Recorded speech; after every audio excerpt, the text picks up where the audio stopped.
Doamne, nu-ți întoarce fața, uită-te din nou spre noi. Mai lasă-ne, Doamne, viața, nu ne trimite în război. Apără-ne, Doamne Sfinte, de necaz și de durere, și fă, Doamne, ce vrei Tu cu cei ce sunt la putere. Știu că suntem păcătoși și am făcut greșeale multe, dar ne-o cam ajuns și nouă drumurile străbătute. Drumuri grele, ochii în lacrimi, dor de țară și de glie, de măicuța ce ne așteptă tristă până la chindie.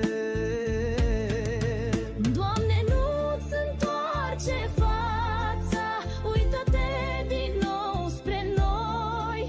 Mai lasă-ne, Doamne, viața, nu ne trimite în război.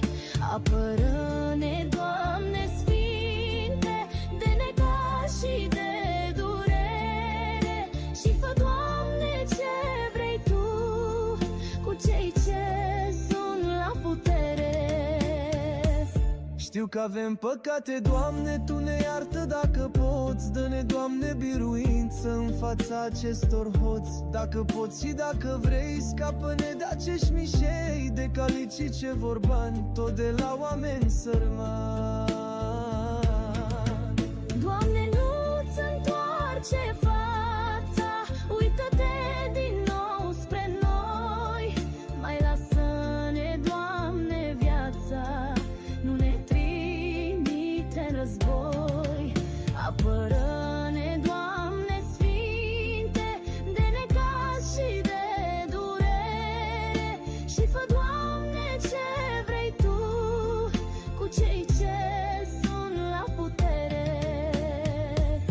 Că te întreb pe la icoane, unde ori vrea să ajungă, Doamne. Țara ne-au vandalizat, pe noi ne-au înstrăinat, și acum la sfârșit în tabere ne-am părțit. Patrioți suntem jumate, ceilalți droguri, sex de toate. Doamne, nu-ți întoarce fața, uită-te din nou spre noi. Mai lasă-ne, Doamne, viața, nu ne trimite război. Apără